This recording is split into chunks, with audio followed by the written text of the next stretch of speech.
Welcome to the video for Lecture 20. This video is another example showing how to develop the overall transfer function for a closed-loop feedback control system. For Lecture 19, we solved the fluid heating problem. This time we will solve a mixing problem. Assume that we have a mixing tank and we are adding a dye to the material in the tank. The tank inlet has a flow rate Q in meters cubed per second and an inlet color X in parts per million. We add dye from a bin.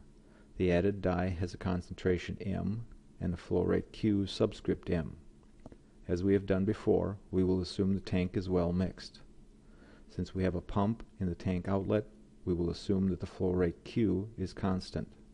The ordinary differential equation is given here. The first term describes the amount of dye in the incoming flow. The second term describes the amount of dye leaving the tank. The third term is the amount of dye added from the bin. The term on the right side of the equation is the change in dye in the material in the tank with respect to time. For this problem, we assume that Q subscript M is much smaller than Q, and we can assume that the inlet flow rate and the outlet flow rate are equal. Here is the time domain differential equation and the steady state equation. We take the difference and define the deviation variables.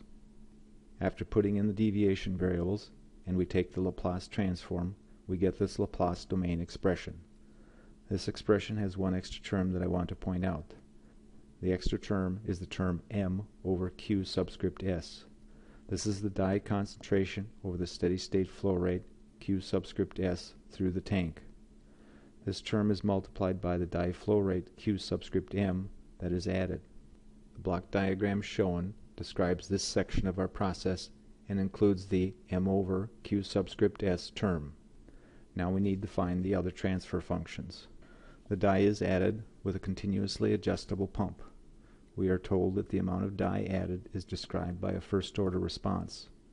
We are given that the time constant is 2 seconds and that the gain is 6 times 10 to the minus 7 cubic meters per second millivolt. With that data we can write the transfer function Q subscript M over P equals 6 times 10 to the minus 7th over 2 times S plus 1. We are told that the dye sensor and the feedback element uses a linear relation between the dye color in parts per million and the millivolt output. The expression we are given is B, the millivolt reading, equals 2.2 plus 6 times the measured tank outlet color concentration in parts per million. Since we are not given a time constant for the dye sensor and feedback element, we will assume that it is much smaller than the mixing process time constant, so we can write the transfer function as the gain. So the sensor feedback element transfer function B over C subscript O is equal to 6. For convenience, I will call this the gain K subscript M of the sensor feedback element. Another new transfer function we need for this process is between the user set point and the comparator. The comparator uses a millivolt reading. That is what the sensor feedback element provides. So we need to convert the dye color the user inputs as a parts per million value into a millivolt value the comparator can use. To make things easier, we will assume that we can use the same expression used with the sensor and feedback element. So the transfer function needed to convert the set point in parts per million to a millivolt value is equal to 6. Even though the dye flow rate is continuously adjustable so that we could use PID control if we wished, we are only going to use proportional control. The appropriate transfer function for P over E is equal to Kp, the proportional control gain. Here is the complete block diagram for our process in terms of transfer functions. There are some new things in the block diagram that I need to point out. Let's start on the left. The user inputs the set point as a parts per million value. It must go through a transfer function with a gain equal to that for the meter to convert it into a value that can be compared to the sensor and feedback reading. The next transfer function is Kp for the controller using proportional control. The next transfer function is the actuator transfer function. The actuator output flow rate Q subscript M needs to be transformed into terms of concentration to be added to the concentration X in the inlet flow. The sum concentrations are the input to the mixing transfer function. So this block diagram has some new elements that come out of the problem description and the development. so you need to be prepared to add terms if they are needed. So here is our block diagram. In the past, we have not had any transfer functions to the left of the comparator, so that term will complicate our normal analysis.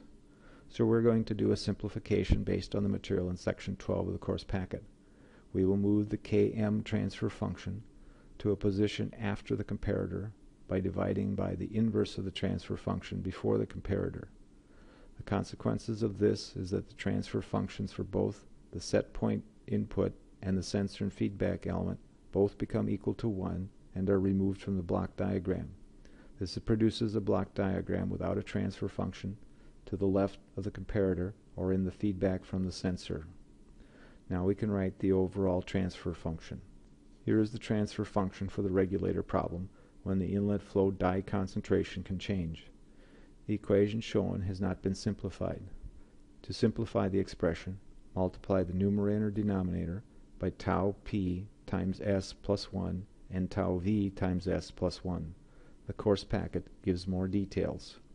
Here is the transfer function for the servo problem when the set point can change before any simplification. Again, to simplify the expression, multiply the numerator and denominator by tau p times s plus 1 and tau v times s plus 1.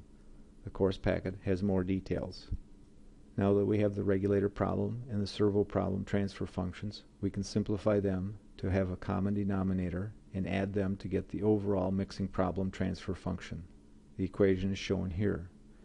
Now if we were given the details for the problem, we could find the transfer function in terms of a ratio of two polynomials, one in the numerator and another in the denominator. Then we could use MATLAB to find the coefficients and roots to write the partial fraction expansion, which we could invert. We are not going to do that for this mixing problem. This slide lists some of the things that can be changed to create different problems. So now you have the background to find the overall transfer function and time-dependent response for a wide range of problems and input functions. Before we finish up this video, let me review the process again. You'll be given a problem. Once you begin to understand the problem, you should find the appropriate transfer functions and write them down. Once you have the equations, you should sketch out the block diagram. This is the time to make sure that you have all of the elements and the transfer functions you need. After you have all the transfer functions, you can find the transfer function for the servo problem and the regulator problem. Then you sum them to find the overall transfer function. You should be given data to define the input functions. If you had all of the transfer functions and the data, you could insert and combine terms to find the overall transfer function as a ratio of two polynomials. Then you could use MATLAB to find the coefficients and roots to write the partial fraction expansion. After you had the partial fraction expansion, you could take the inverse to find the time-dependent response equation for the given input functions and control settings. The last step would be to plot the response. This brings me to the end of the Lecture 20 video. Write down any questions you have and bring them up in class or lab.